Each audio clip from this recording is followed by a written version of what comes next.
Good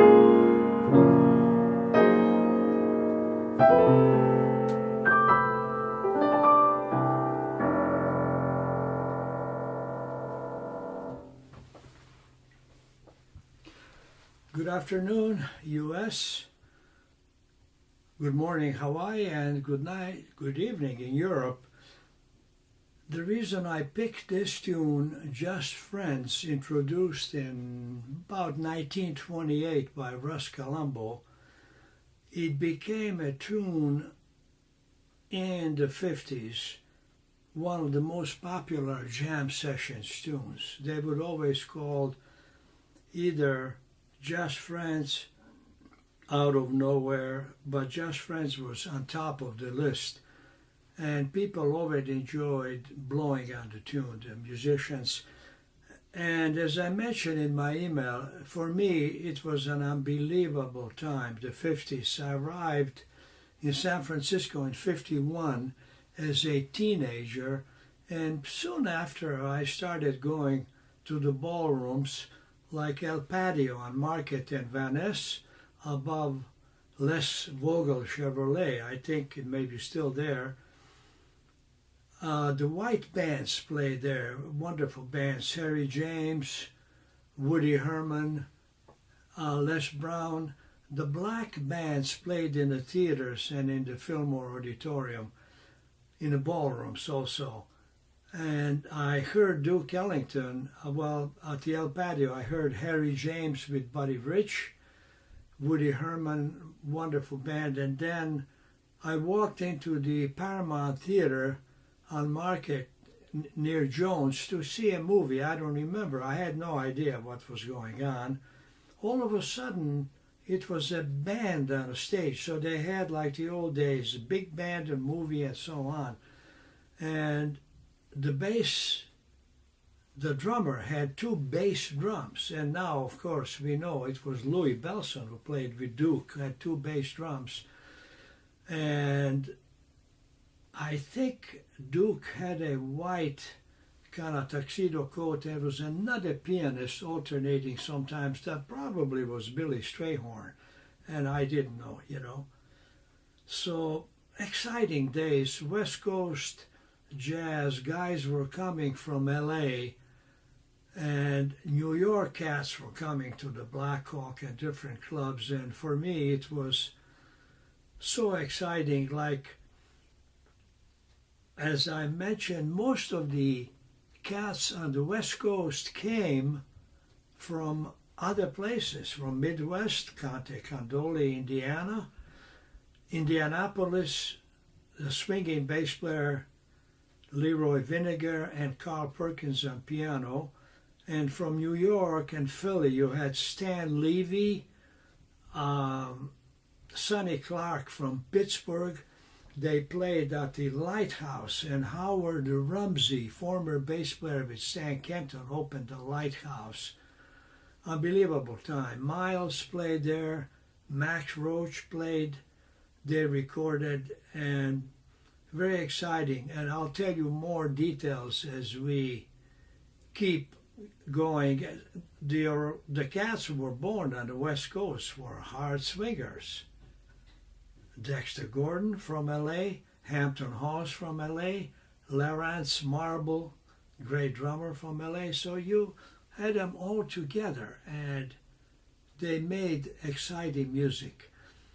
West Coast was known for a softer, more mellow jazz, which it had some, but it has hard swinging stuff too. A big hit that came in '53, intended for Jack Webb's film, Pete Kelly's Blues. It never got into the movie. It's written by Arthur Hamilton, Cry Me a River. I'll tell you about that. Beautiful tune.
In 1953, Julie London had a hit record, Cry Me a River.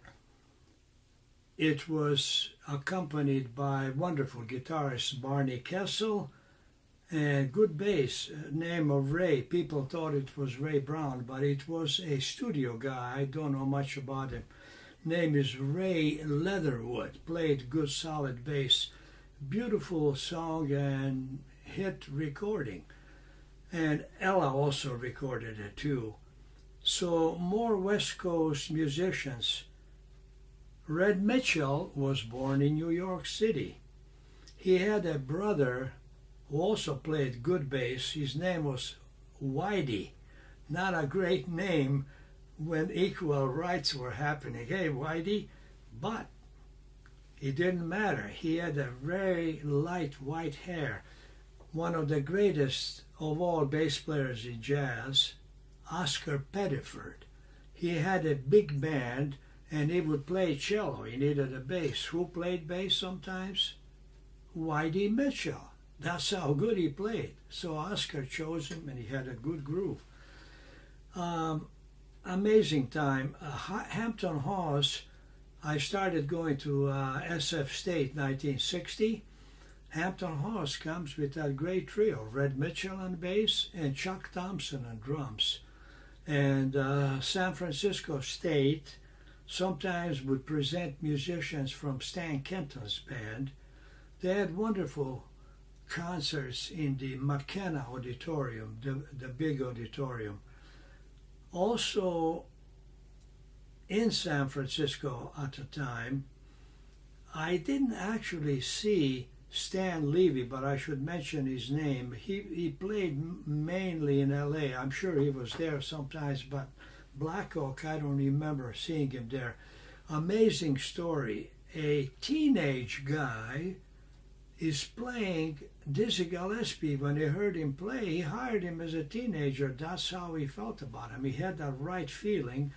Pretty soon, he's playing on 52nd Street with Charlie Parker, Al Haig, and Curly Russell on bass. Then later, around that time, in the late 40s, he played with Errol Garner.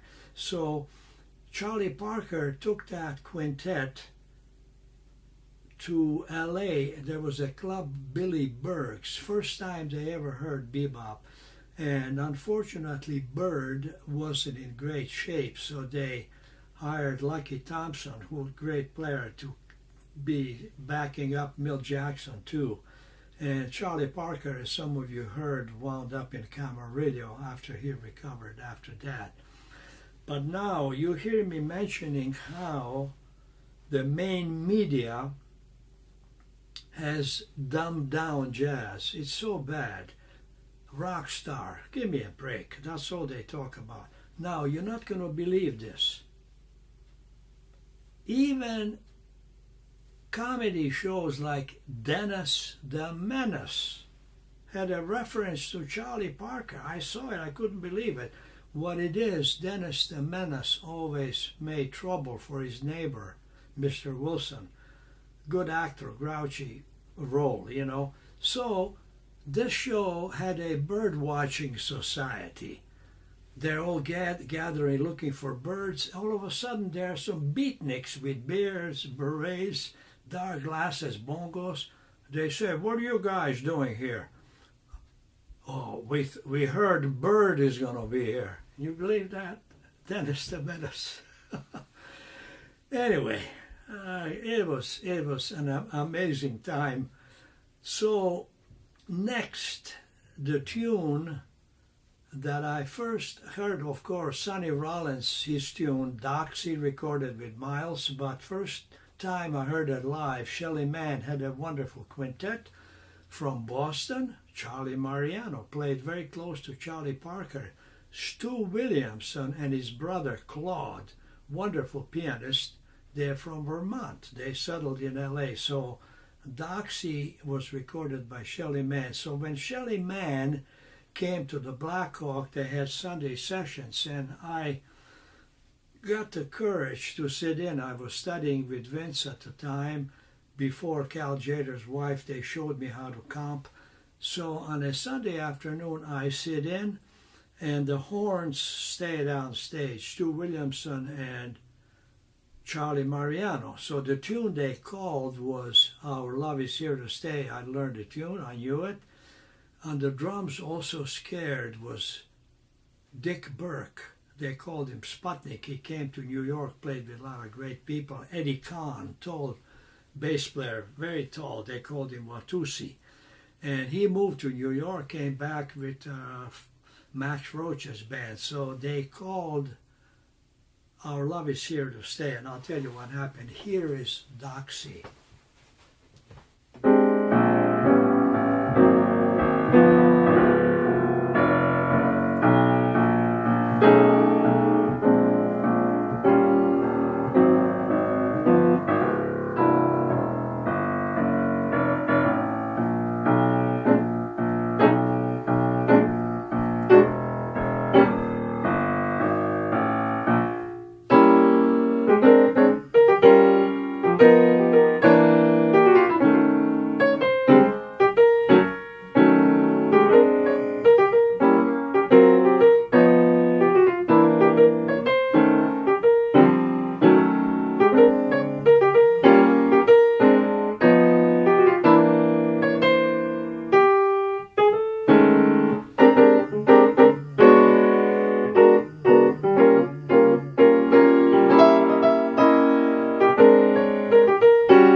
So at the Black Hawk, when they called Our Love Is Here to Stay, I knew the tune, and I'm comping, and pretty soon Shelly Manne comes to the bandstand and whispers to the horns, "Hey, the piano player comps good." Well, so many musicians in the past, jazz musicians, mentioned when they heard positive statements and praise when they were beginning to play from great musicians, it gave them such a lift. So it was a lift, to continue and keep learning. Speaking of learning, a lot of the tunes I'm doing on these presentations I haven't played in a long time, so some of them I feel closer to than others. I need to play them more, but this pandemic gave it a challenge. I'm trying to recall and learn more tunes every week. So that was the experience at the Black Oak, and Shelly Manne came back so many times with different guys, recorded a number of wonderful albums. The ones recorded had Boston trumpet player who settled in LA, Joe Gordon, and cat from Philly, Richie Kamuka, who was a member of Stan Kenton's band first, and Victor Feldman on piano. I'll tell you something about him. Great scene. And then when the clubs closed, 1 or 2 o'clock, people went to Bob City in the Fillmore from 2 to 6 a.m. Charlie Parker came, Billy Eckstine came, Billie Holiday, John Handy was there, Coltrane. So many great musicians stopped by. It was an all-night scene, and I understand before I came to Frisco, at 6, some of them, they didn't go home. There was breakfast jazz, 6 to 10. The bass player Jerry Good, who recorded with Sonny Clark, told me after Bob City they would go to Breakfast Club. He was playing with Kenny Drew, who spent some time in San Francisco too. Unbelievable scene. And let me mention some other LA bands. Curtis Counts Quintet, wonderful front line. Jack Sheldon, who at that time played really nice bebop trumpet. Harold Land, one of the great tenor players. I had the fortune of playing with him at the Kimball's East, I'll tell you later. And he had Carl Perkins, soulful piano player. And Curtis Counts also recorded on Stan Kenton's wonderful album that Bill Holman arranged, Contemporary Concepts. That was a swinging band with Mel Lewis. And you can just go on and on. Well, here is You Don't Know What Love Is, written by Team Ray and DePaul. They also wrote, I remember, April, Star Eyes. You Don't Know What Love Is was recorded by Carl Perkins. And Carl, as Horace Parlan, they had problem with their hands. Horace more with the right hand, Carl with the left hand. When he came to Black Oak with Stan Getz, I wanted to see that because he didn't play like this. He played like this, left hand with the elbow hitting some bass notes, and I watched him. The sound he got out of the piano and feeling it's like a gypsy Roma person, such soul. And he used the lower part of the piano too, getting some rich lower register tones too.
Some other excellent pianists in LA were Lou Levy, who for me not only is a very hip soloist, is one of the best accompanists, not only behind horn players, but behind vocalists.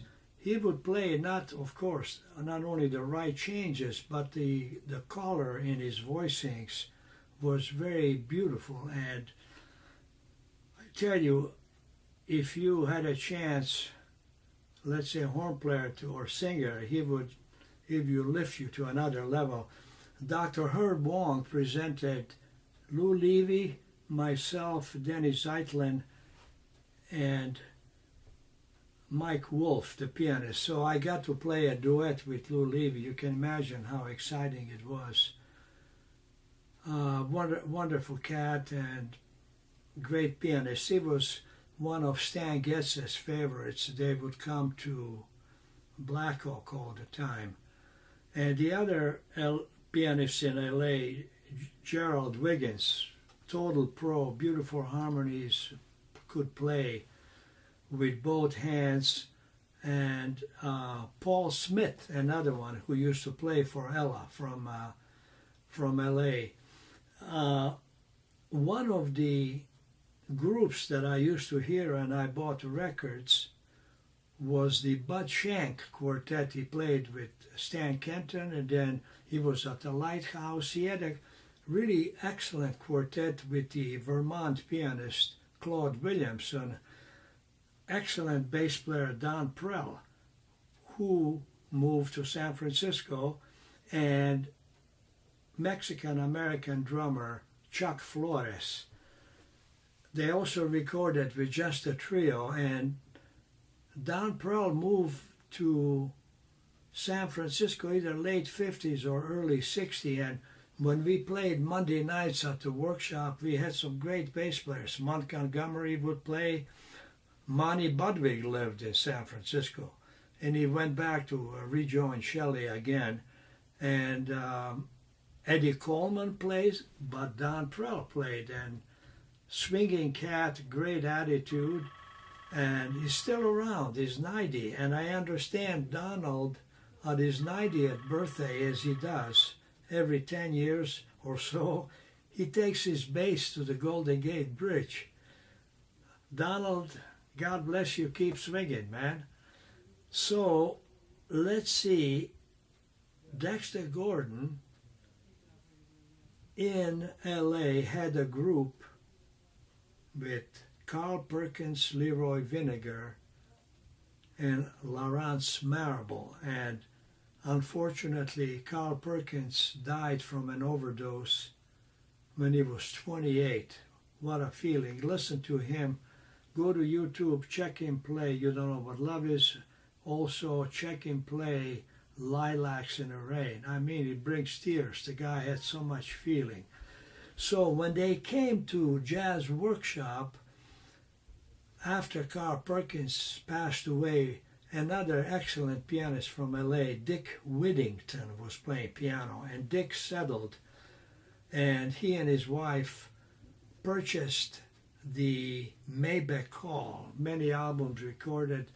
I was playing there regularly, still was, before the pandemic hit. So many memories keep coming back. Here is Dexter Gordon's Cheesecake.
let's mention some more names.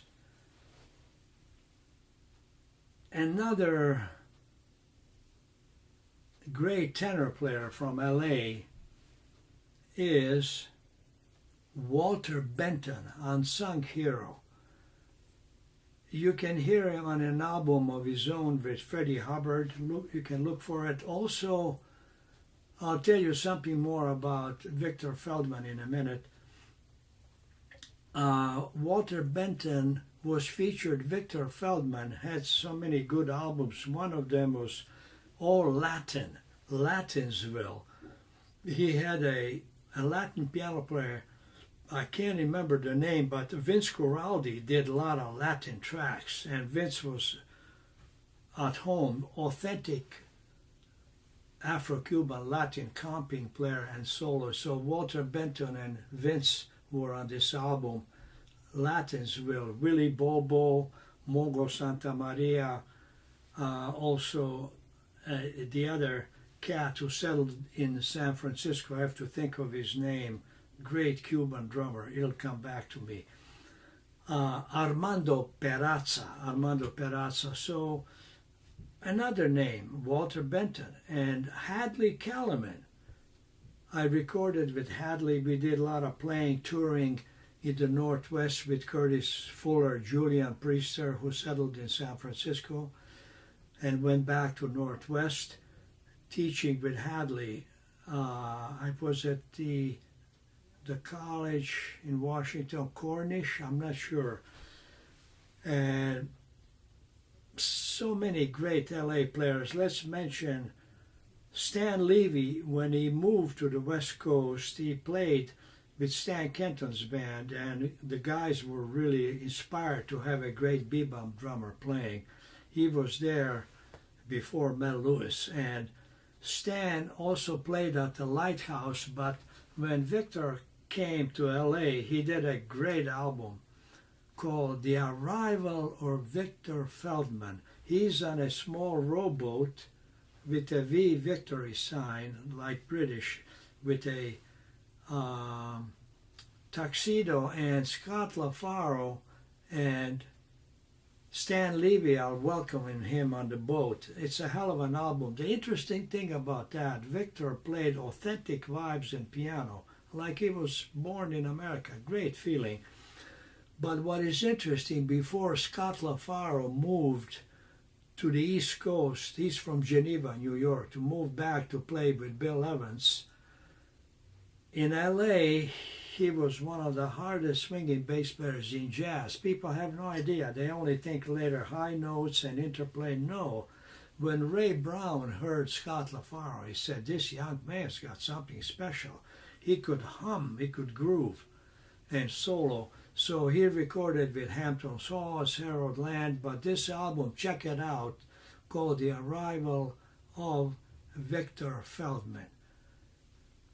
Well, trying to remember all the stuff. When I would see Dexter, I played with Dexter in Copenhagen in '63, and we played in '69 in Austria at a festival. So when I would see him when he came back to the States, he used an old European term.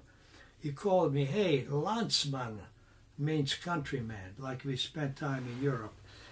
Now, here is a tune that you hardly hear today. Somewhere Along the Way, and the composer Jimmy Van Heusen. Here is That Rainy Day, It Could Happen to You, Call Me Irresponsible, great composer. So Nat King Cole in the early 50s had a big hit, Somewhere Along the Way.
One reason for doing this tune, because it hasn't been heard, and it was recorded in LA, part of the West Coast scene.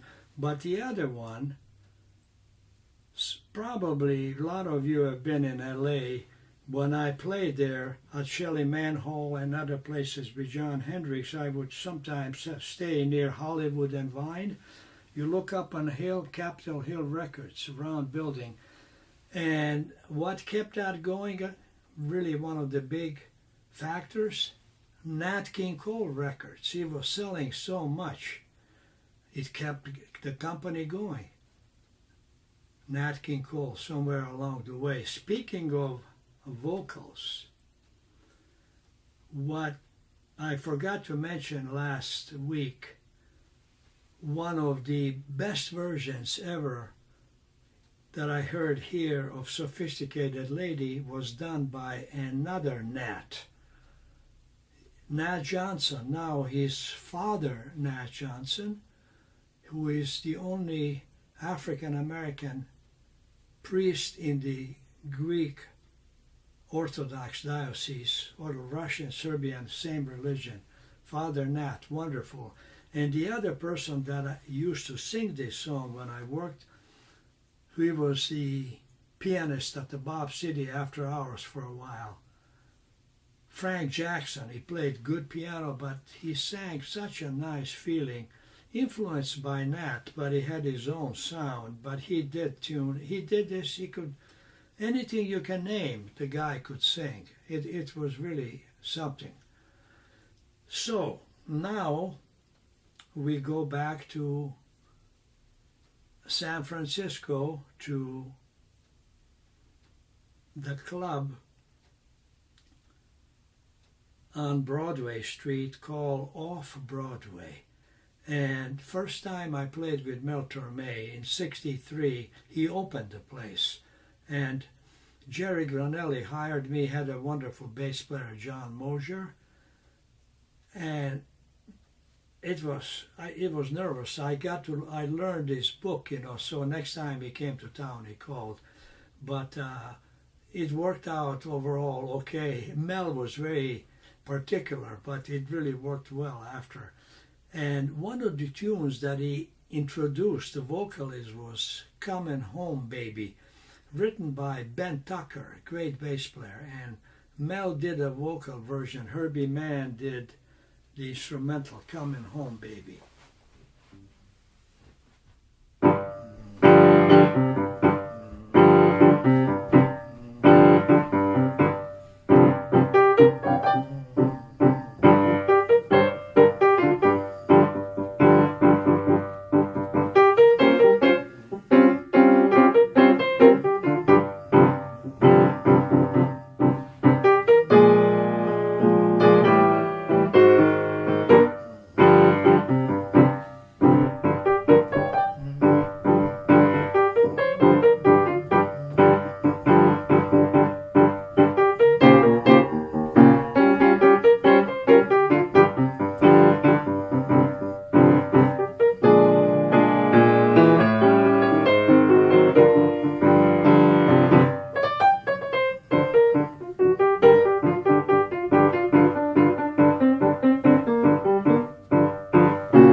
Next time Mel Torme came to town after the off-Broadway gig was a few months later. San Jose had a wonderful showroom, safari room, dressed in decorated in a kind of African style, with atmosphere that would resemble some parts over there.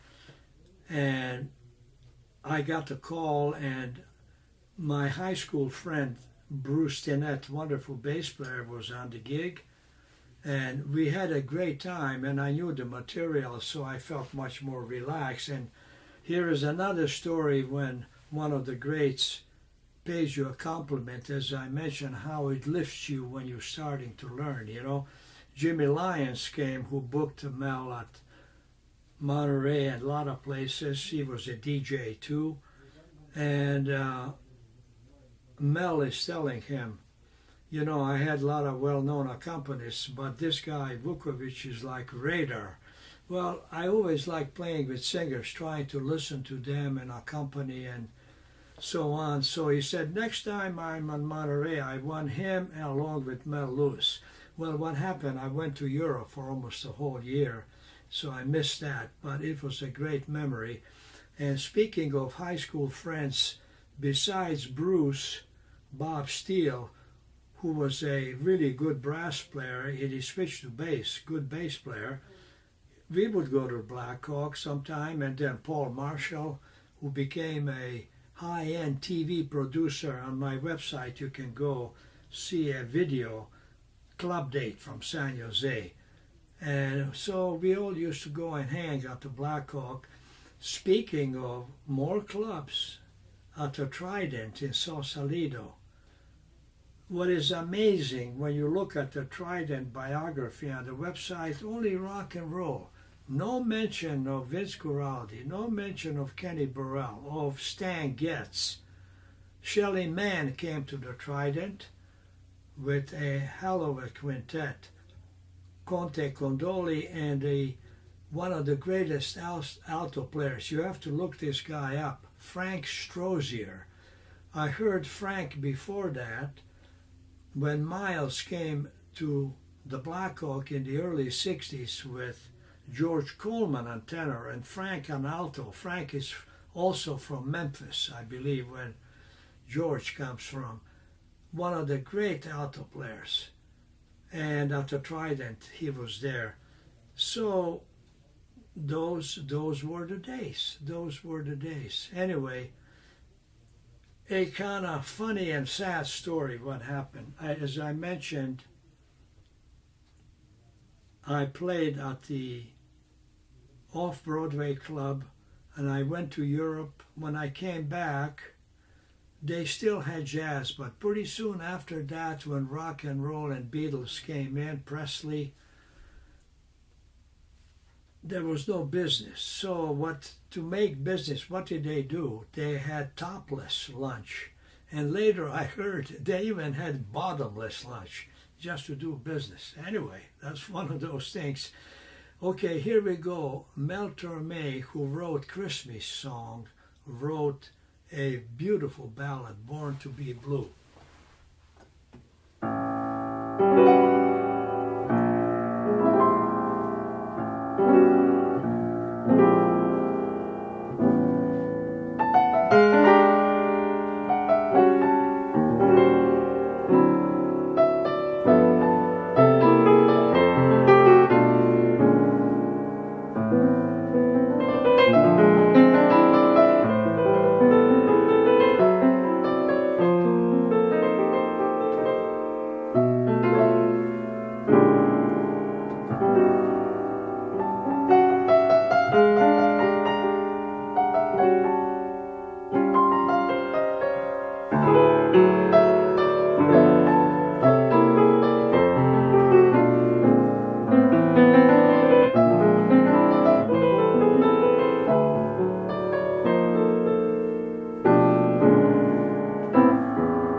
besides doing really high-end, high-class vocals, phrasing, great phrasing, of course, he had his own sound, but he was influenced by Billie Holiday and the jazz players. You know, he was totally tuned in.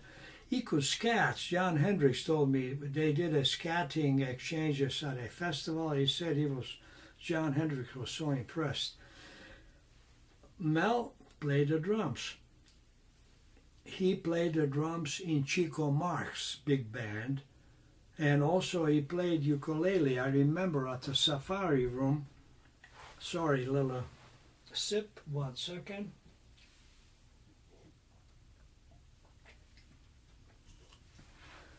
He took the ukulele out and he did, "Dear, I thought I'd drop a line. The weather, school folks are fine. P.S. I love you." With such hip chords on ukulele. Great talent. Okay, I think we'll close with Vince Guaraldi, big mainstay. Vince was also at times a member of the Lighthouse, they would call him. And I was at the 2005 IAJE Music Convention Jazz in Long Beach. The great drummer Stan Levy was there, who later became a photographer. He had a table of his products, a video which I did get later of his history. I mentioned I was Vince Guaraldi's only student, and almost tears came to his eyes. He said those were the days. And Vince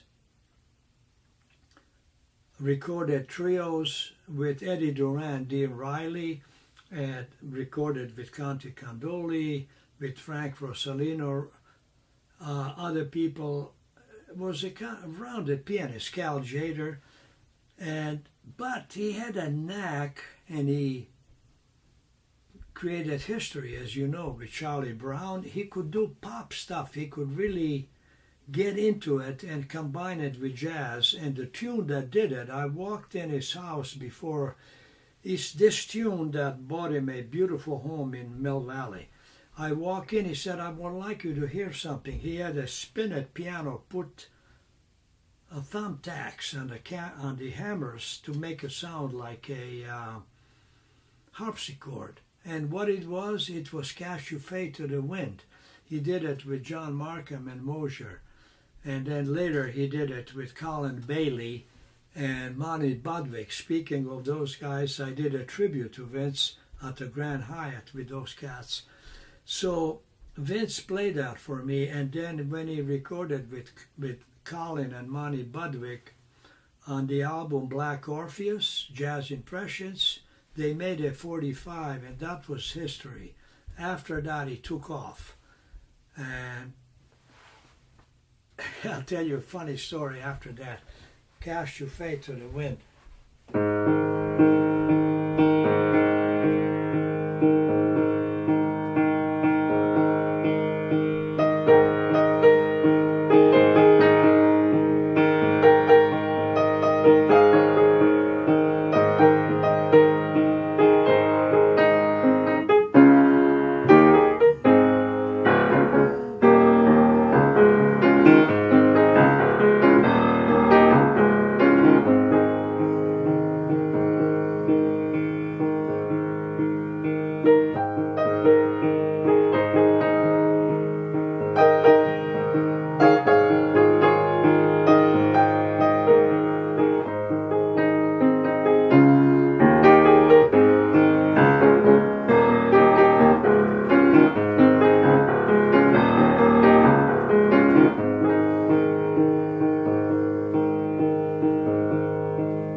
Vince Guaraldi's version, after he plays the head dee da da dee da da dee da da dee da da, I went into Latin, and I'll tell you why. He goes into 4 bing bing bong bing bing swings, which is nice contrast.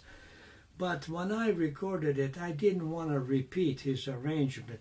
So what I did, the first part went into kind of Latinish light feeling. The last part goes into funk. And of course, I had great bass players, conga player, and I did on the Concord album, Tres Palabras, the bass player was Larry Grenadier, and I had Pete Escovedo on bongos, and Helcio Milito, great Brazilian percussionist on the instrument that he created called tamba. So it had really a Latin and Brazilian flavor. So I wanted to not repeat what Vince did, but, pay tribute with my own concept of the tune. And what happened, wonderful drummer Bobby Dominguez was working with Vince in the 60s.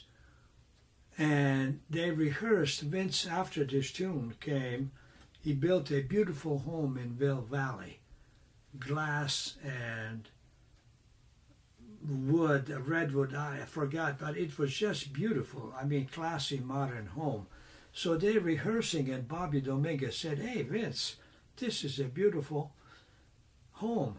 He said, "Yeah, thank you. I bought it for a song." And that was the tune, Cast Your Fate. Let me remember some other people who were in LA. From Sweden, you had trumpet player Rolf Eriksson. He played with Les Brown, Stan Kenton. Also, he played with Harold Land. He also with Curtis Counts, a great trumpet player. Jim Hall, born in New York, was in LA. And even though he became a modern guitar player with Sonny Rollins and other stuff, his favorite album is the one he recorded in LA with Carl Perkins and Red Mitchell. You gotta check that. The jazz guitar of Jim Hall and Vince Guaraldi. As I mentioned, I was honored when I became his piano partner at the Great American Music Hall. You can check in a book by Derek Bank, Vince Guaraldi at the piano. We did a bunch of Wednesdays for several months. He called the group Powder Keg, and Tom Harrell played trumpet. Anyway, I hope you enjoyed some memories of the West Coast. If I forgot something, I'll mention it next week. And next week it'll be a total program of different selections. Thank you so much. And if you're able, as I always mention, to donate something, well, this is the only ball game in town. I think it might be a long time with wild things happening in politics. God bring us peace. It'll be a long time before we see some concerts. So whatever you can donate, if you cannot, tell your friends at least to watch, and click on the button subscribe so I can get more subscribers, so without having trouble to get into YouTube. Thank you very much. See you next week. Bye.